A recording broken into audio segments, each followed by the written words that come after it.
pedagogia da compaixão e a proteção social plena.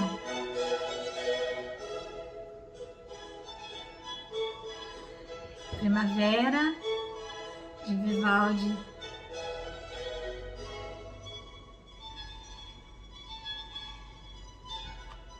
Eu nasci numa primavera, outubro, primavera.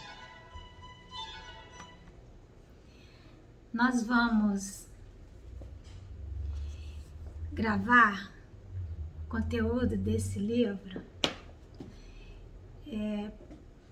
seguindo a orientação dos nossos amigos espirituais, como já fizemos com o livro O Amor é a Fonte do Conhecimento. Eu acredito que o objetivo dos espíritos seja disponibilizar o material para quem tenha dificuldade auditiva e também esclarecer conceitos que às vezes quando escrevemos usamos uma linguagem escrita e nem sempre conseguimos dizer nas palavras escritas tudo o que nos está indo à mente. Também não conseguimos quando estamos falando, mas é sempre uma nova interpretação, né, dos textos. Então, essa obra, A Pedagogia da Compaixão e a Proteção Social Plena, ela representa uma homenagem à minha mãe, Benedita Pini, desencarnada no ano passado, no mês de maio. Estamos no mês de maio de 2021 e ela desencarnou em maio de 2020, depois de um longo processo de adoecimento. Mas a minha mãe, Benedita Pini, ela era e é,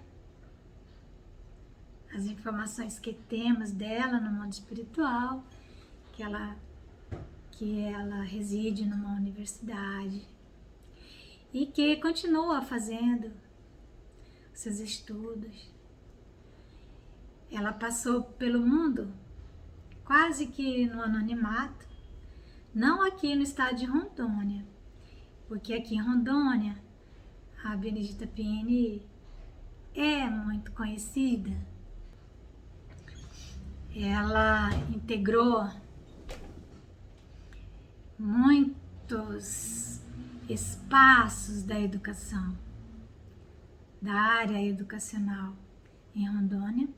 Isso depois de ter se aposentado no estado do Paraná com 30 anos, quando ela poderia ter se aposentado antes, mas ela com 30 anos de serviço em sala de aula, 1º a 4º ano, uma professora que tinha os seus próprios métodos, a sua própria pedagogia, com a qual ela, inclusive, nos educou a nós, seus filhos. Então, esse livro tem muito da presença da minha mãe, né? E ela participou dos últimos 12 anos de saúde, porque em 2010 ela adoeceu por primeira vez, mais gravemente. Me perdoem estar fazendo um pouco da biografia da mamãe, mas isso é muito importante para mim. Então ela adoeceu 2010, mas ela já estava na nossa obra social há 12 anos. E ela então estava implementando um projeto que hoje nós denominamos, na atualidade, de educação integral. O governo tenta conceber essa forma de educação integral, onde a criança, além da educação formal, ela receberia nos espaços existentes dentro do seu território uma educação socioeducativa.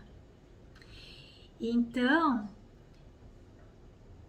essa unir educação com assistência social, que é o que nós fazíamos apenas na época, na instituição, que é o Instituto Cultural e Educacional Espírita André Luiz, que é parceiro do Lar Fabiano de Cristo, que é uma instituição nacional, e que presta assistência social a famílias em estado de extrema pobreza. Mas, como educadora,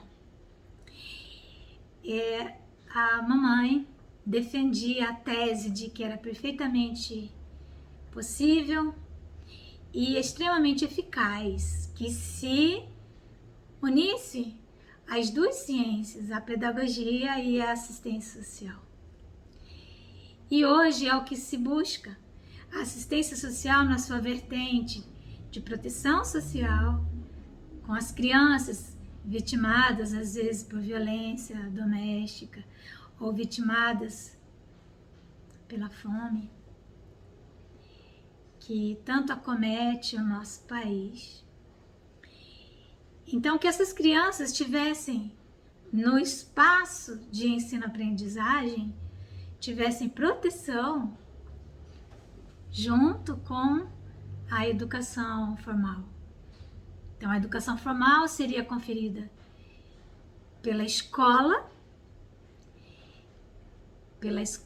como a conhecemos, e a instituição prestadora de assistência social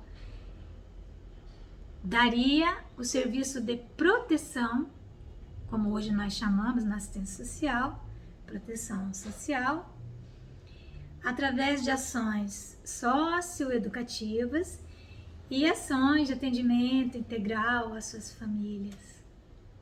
Ela defendia esse projeto, ela conseguiu implantar esse projeto aqui em Porto Velho. Uma parte do nosso espaço, do ICEAL, né, um espaço grande onde nós prestávamos ações socioeducativas e ações de proteção. Essas ações, elas eram para crianças, gestantes, nutrizes. Aí a criança nascia e vinha para a instituição e se envolvia nesse nosso processo de proteção, e também as suas famílias em estado de miséria, ações socioeducativas, quando aquela criança atingia a idade para a educação formal, ela então era matriculada numa escola da rede pública. A questão toda é que a senhora Benedita Pini, a professora Benedita Pini, minha mãe, então, presidindo o ICEAL, na época eu ainda trabalhava na AGU, na Advocacia Geral da União, na Defensoria Pública do Estado de Rondônia. Então, eu não tinha dedicação a exclusiva que eu tenho hoje à obra, mas ela, sim, tinha dedicação. Então, ela via, como nós todos víamos, que aquela criança que tinha 4 refeições por dia, que tinha um atendimento protetivo completo. A partir dos 6 anos, ela era matriculada numa escola que ficava distante da instituição, e nós acabávamos perdendo essa criança, né? Poucas conseguiam retornar no contraturno para ficar conosco. Então, ela defendeu uma parceria do ICEAL com o município de Porto Velho, considerando que no bairro onde nós estamos, que é o bairro São Francisco, até hoje há uma carência muito grande de prédios para que funcionem escolas. E o nosso prédio, ele é muito bem provido de condições para isso. Então, era uma estrutura que permitiria, sim, o funcionamento de uma escola. Então, colocamos em pauta esse projeto, fechamos um convênio com o município de Porto Velho, e o município, então, passou a ocupar uma parte do nosso espaço, do espaço do ICEAL, para funcionar ali dentro uma escola. A escola é municipal. É uma educação formal do município que funciona dentro do nosso prédio.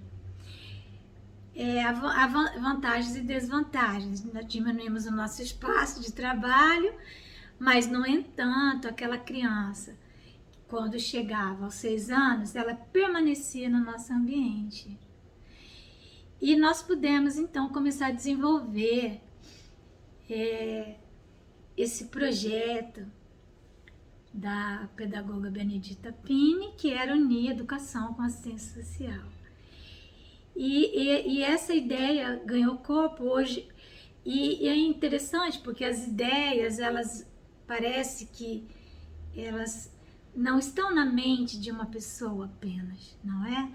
Então, nós vemos que isso foi eclodindo no Brasil inteiro, a importância de unirmos assistência com educação, conseguirmos fazer essa fusão. E na nossa instituição, esse projeto, ele ganhou corpo, e nós, inclusive, em 2010, a minha mãe adoeceu, e justamente em 2010 eu me aposentei. Nós pudemos avançar nesse trabalho de parceria com o município. É uma parceria complexa, porque ela exige, de um lado, a presença do poder público com a educação formal, e, de outro lado, a presença da iniciativa privada através das associações, oferecendo espaços, porque no Brasil não há espaços públicos que permitam fazer a educação integral como ela deva ser. Já se sabe, já se firmou a convicção de que a educação integral é um trabalho que deva se realizar em parceria. Aquilo que nós víamos por intuição hoje já é algo que é visualizado pelos estudiosos dessa área, né, da educação integral. Mas a parceria com o poder público, ela não é fácil, porque há uma diferença de ritmo entre a instituição privada e a instituição pública, mas é extremamente necessário.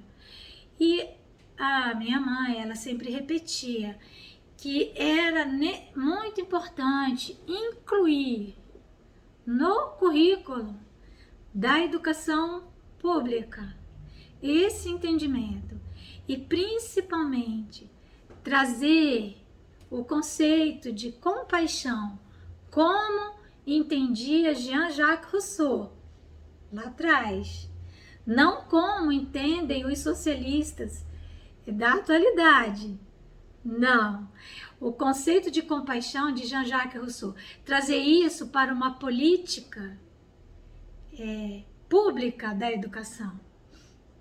Conceito de Jean-Jacques Rousseau, como ele o concebia e como ele ou explanava, ou entendia. A compaixão como sendo um dom inato do ser humano, algo com o qual nascemos e que é uma força, assim como o dom da fé. A fé é um dom, é uma semente, são potências que nós chamamos potências quiescentes, vamos dizer assim. Quiescente significa em estado de germinação, precisando quebrar a dormência. Então nós temos a compaixão. E o que Jean-Jacques Rousseau falava da compaixão? Ele falava que a compaixão é o sentimento, é um dom, é uma potência da alma de todos os seres vivos. E aí vamos colocar os seres subhumanos também, e que permite a sobrevivência das espécies. Então ele fala, inclusive, nos animais, quando um animal vê que o outro está em perigo, animal da mesma espécie, ele busca meios de socorrer. E é essa potência que permite às espécies sobreviverem. Talvez muito mais a compaixão do que a força, como entendia Charles Darwin, que dizia: "The only strong survive", somente os fortes sobrevivem. Não é somente eles que sobrevivem. Não é? A compaixão é essa potência que nos leva a olhar para o outro, nos colocarmos no lugar do outro. Então, a compaixão, ela envelopa o sentimento de empatia. Faz parte da compaixão a empatia, a capacidade de se colocar no lugar do outro, sentir a sua dor, sentir o seu estado de fragilidade, de vulnerabilidade, e então atuar na situação. Não é fazer a intervenção que Paulo Freire defende. Absolutamente não é essa intervenção. Não é essa mudança, essa liberdade pregada por ele para ser livre, para mudar valores e conceitos que fazem parte da própria sobrevivência também da espécie, que é a família, que é a visão possível de propriedade. Então a compaixão, ela é um instrumento que possibilita ao ser livre, ser livre para modificar o ambiente onde ele está, modificar para melhor, não para construir classes, partindo do princípio de que há sempre um oprimido e um opressor. Essa visão do Paulo Freire não é essa a visão de Jean-Jacques Rousseau, absolutamente. Paulo Freire Não era Rossoniana. Então eu quero deixar isso muito claro. Logo nesse nosso primeiro encontro. Porque eu tenho visto muitos jovens na política, e eu acho isso muito bom, muito interessante.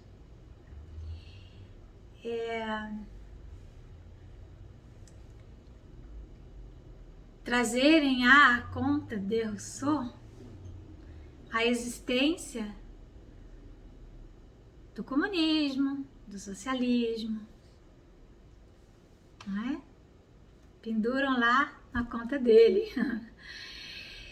Mas talvez não tenham se aprofundado na história desse genovês que chegou em Paris, cheio de sonhos.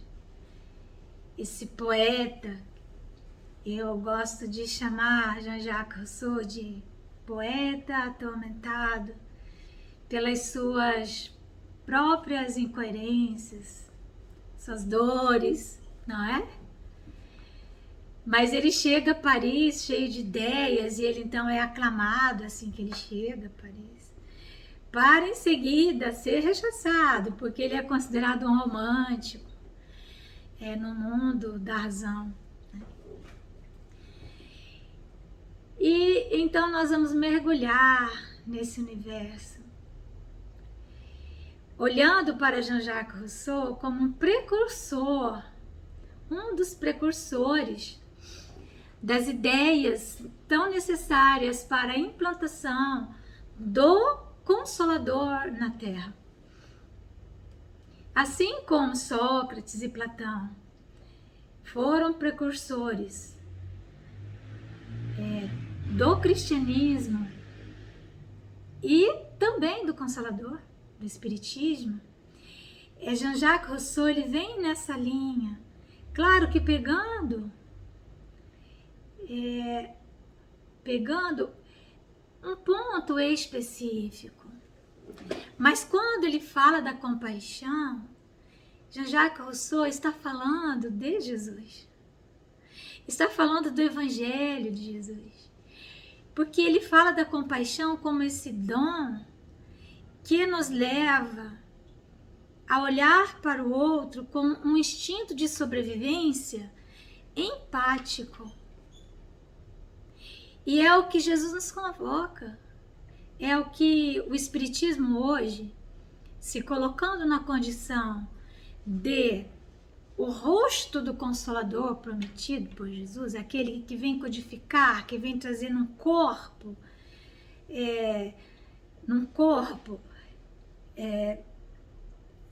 de códigos, as ideias do cristianismo, porém de uma forma que possam ser acessadas pelas mentes da ciência, da filosofia e da religião, porém a religião sendo concebida naquele seu espaço verdadeiro de religiosidade, de um ambiente onde nós vamos encontrar a intuição, o incognoscível. Então, Jesus, ele coloca para nós, sendo ele o maior pedagogo que já existiu, já que ele se permite o título de mestre, não autoriza o jovem chamá-lo de bom, diz que bom só Deus, mas mestre sim. Então, Jesus, nosso mestre, ele nos trouxe toda a estrutura do que hoje nós vamos compreender por uma pedagogia da compaixão. Porque ele diz que o Senhor diria no juízo final, alguns daqueles que estavam ali naquele tribunal, que eles passariam à sua direita, porque eram aqueles que, tendo-o visto nu, o vestiram. Tendo-o visto com fome, lhe deram de comer.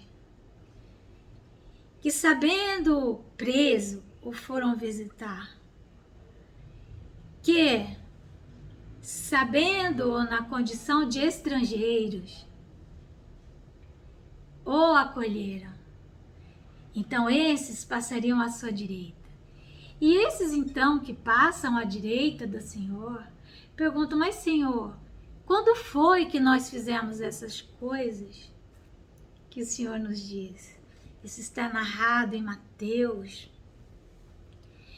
Então, Jesus diz que o Senhor responderá: todas as vezes que fizestes isso a um desses pequeninos, ou seja, a um desses vulneráveis, aos fracos, os frágeis,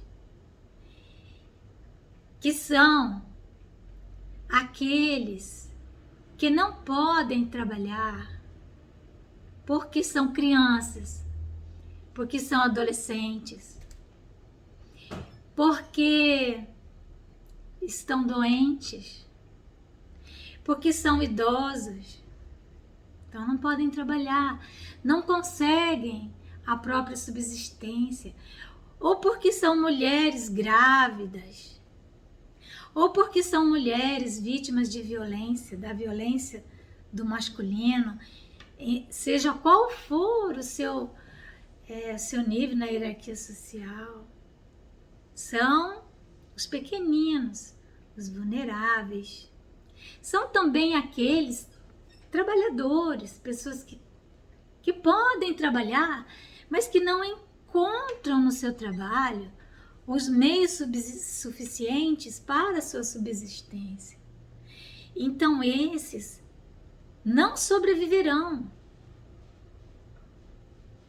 Então, é necessário que, se eles tenham fome, que eles encontrem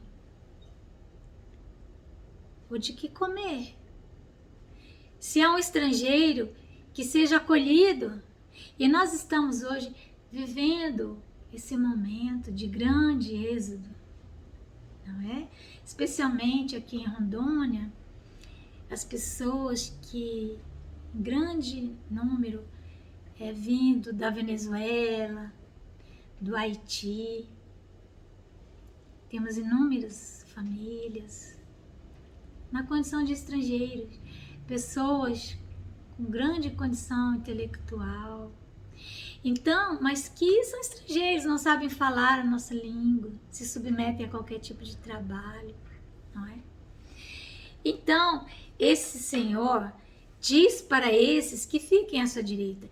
E os outros, aqueles que ficariam à esquerda,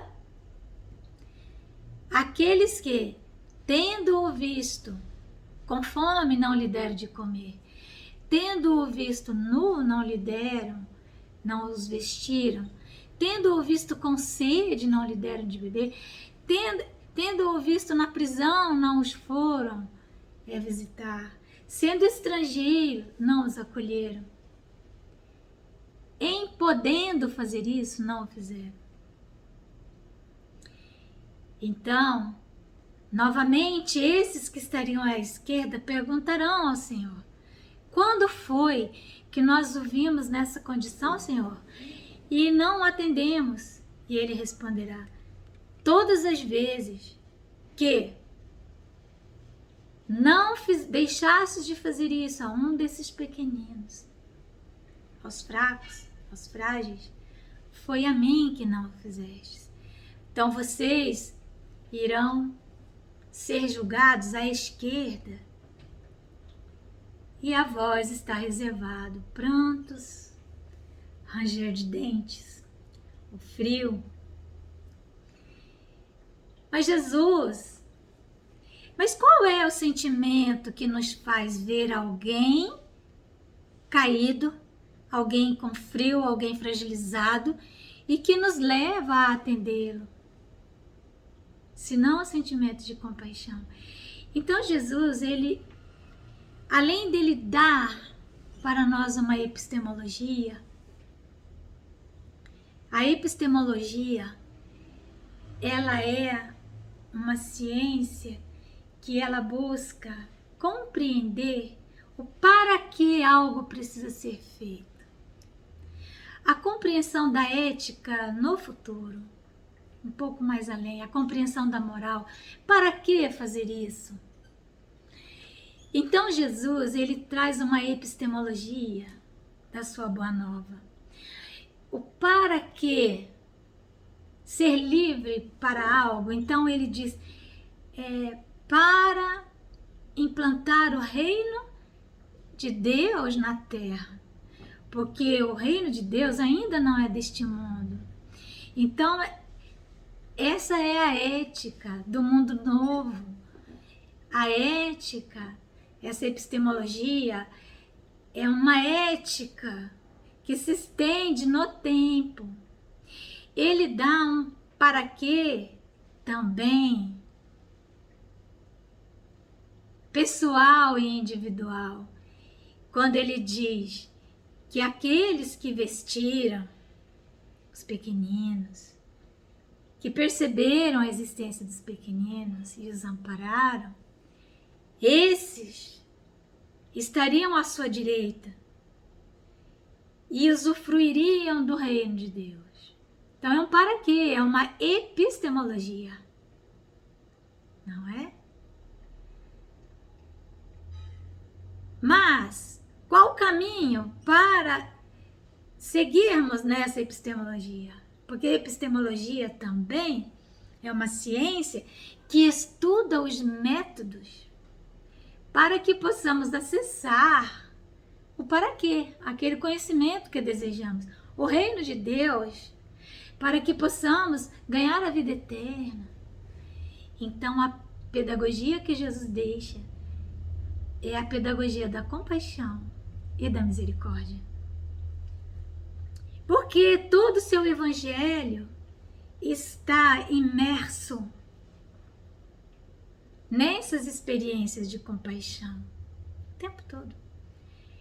Mas há uma parábola em especial que ele deixa isso muito claro, e essa parábola passaria a ser, com a vinda do Consolador, a metodologia do serviço de assistência e promoção social espírita, que é a parábola do bom samaritano, enquanto um processo de atendimento, enquanto um procedimento de serviço, uma prestação de um serviço de proteção a alguém que está caído.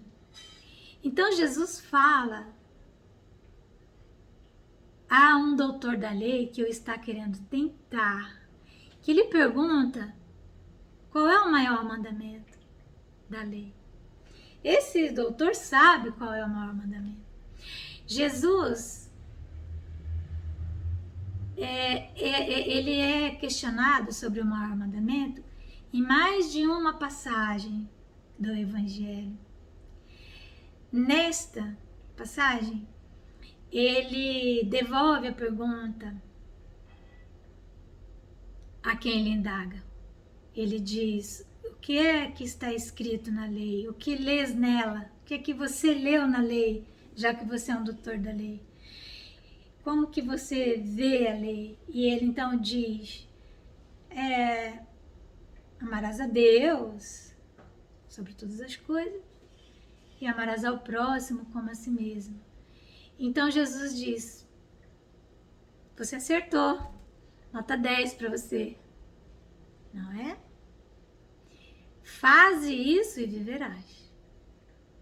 Então Jesus faz uma relação de vida com cumprimento de dever, com fazer, com amar ao próximo como a si mesmo, porque ele fala, faze isso, quer dizer, não é só um sentimento meramente contemplativo, é um sentimento que exige movimento. Faze isso, ame o seu próximo, ame a Deus sobre todas as coisas e ao próximo como a si mesmo. Mas aquele doutor da lei queria parecer que ele era um justo. Ele fala, mas quem é o meu próximo? Porque haviam duas correntes na lei. Porque esse mandamento, amar ao próximo como a si mesmo, ele está na lei antiga, em várias passagens da lei antiga. E especialmente no Levítico, se eu não me engano, 18, 19, ou invertido. Está lá, amarás a Deus e amarás ao próximo como a ti mesmo. Mas eles entendiam que esse próximo era o povo judeu. Eram apenas aqueles da própria família ou aqueles que pertenciam à sua própria religião. Essa era uma corrente majoritária naquele momento. Era o entendimento do sinédrio, dos maiorais, dos doutores da lei. Mas havia uma outra corrente minoritária, que era uma corrente defendida por Hillel, um filósofo, que Hillel, ele é considerado, ele está incluído no Velho Testamento, ele está incluído também na Torá, Então Hillel, ele diz que o próximo é qualquer pessoa em humanidade. Basicamente é o que ele fala. Então, mas naquele momento, os doutores da lei estavam colocando o entendimento de Hillel num plano bem minoritário mesmo. Mas eles sabiam que Jesus partilhava das ideias de Hillel. Então eles queriam colocar Jesus numa situação difícil, porque se Jesus dissesse que o próximo era qualquer pessoa, qualquer ser em humanidade, então Jesus, ao invés de responder imediatamente, ele conta a parábola do bom samaritano. E eu vou pedir a vocês que mergulhem nessa parábola. Vou pedir a vocês que vão na internet, parábola do bom samaritano, verão ali inúmeras interpretações, uma melhor que a outra, mas o que eu quero dizer é que ao final, Jesus disse que quando um samaritano, havia uma pessoa caída, passou um sacerdote, passou um levita, e não fizeram nada por aquela pessoa, e vem um samaritano, e esse samaritano foi tomado de compaixão. Esse samaritano se aproximou daquela pessoa caída e foi tomado de compaixão. E esse sentimento que o tomou, que tomou conta dele, pelo qual ele se envolveu, lhe conferiu forças para usar tudo que ele tinha de recurso para auxiliar aquele que estava caindo. Então precisamos ler a parábola. Ao final, Jesus pergunta, comparando o sacerdote, o levita e o samaritano, qual deles era o próximo do caído? Lembrando que eu já vi essa interpretação, que as pessoas não se dão conta que Jesus está indagando o doutor da lei qual é a personagem que o caído, aquele que estava caído, iria reconhecer como sendo seu próximo dele caído. É o caído quem define, é aquele que recebe a dádiva que vai decidir se o dadivoso é ou não o seu próximo. Então, é porque às vezes nós supomos que fizemos um bem. Supomos que demos algo a alguém, mas às vezes essa nossa dádiva cai na mão da pessoa como uma brasa, né? Que ele queima as mãos e que ele jamais aceitaria se não estivesse numa situação precária. Isso está no Evangelho segundo o Espiritismo também. Então Jesus disse: quem você acha que seria o próximo do caído? E aí o doutor da lei não tem alternativa. E ele diz assim: aquele que usou de misericórdia e de compaixão para com ele. Aquele que usou de misericórdia. Então, as duas palavras da Era Nova, misericórdia e compaixão. Compaixão. Compaixão é uma pedagogia. É um caminho. Porque pedagogia é isso. É um caminho. E nós vamos estudar, refletir nessa pedagogia. Buscar compreender todas as metodologias que essa pedagogia vai exigir para que possamos percorrê-la. Lembrando que estamos diante de um mundo novo, estamos vivendo a transição planetária. E que a nós, que nós julgamos, sim, cristãos, porque afinal de contas, se os discípulos de Jesus se calarem, até as pedras falarão. Significa até os corações endurecidos falarão. Não é? Mas se nós já nos colocamos apostos pela misericórdia do Cristo, como trabalhadores da última hora, aqueles que chegamos ao final do dia, mas chegamos a tempo ainda de trabalhar na vinha, que possamos pensar o que Jesus quis dizer com ser tomado de compaixão, o significado da misericórdia e como que isso se insere num processo educacional, como que isso se insere num processo de proteção. E qual é o nosso papel nisso? Qual é a nossa tarefa? Qual é a tarefa do centro espírita nisso? Qual é a tarefa do espírita, do religioso, do cristão nisso tudo?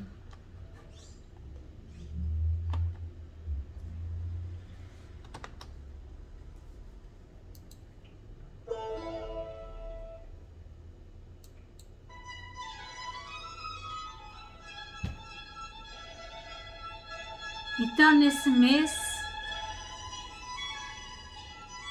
que eu lembro os últimos dias da minha mãezinha na terra, hoje é dia 18 de maio, hoje é dia 18 de maio,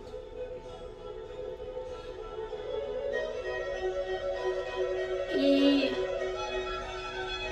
minha mãezinha estava dormindo numa UTI do hospital. Ela não estava com Covid. A mamãe não desencarnou da Covid. Ela estava dormindo. Eu tenho certeza que aguardando Jesus. Jesus. Porque afinal era a serva fiel dele, não é? Que estava retornando à pátria. E ele disse para ela: dorme mais um pouco aí nessa UTI, porque estou atendendo outros servos, mas eu quero eu mesmo desligar os leões. Então, mãezinha, nesses dias, quero te dizer da minha gratidão a você, mãezinha, a você, Benedita Pini, a maior pedagoga que eu já conheci encarnada na Terra, aquela que nos ensinou a todos nós, que educou gerações e gerações, que graças a essa doutrina consoladora, nós temos podido perceber a sua presença entre nós, ter notícias e sentir essa alegria, porque você continua.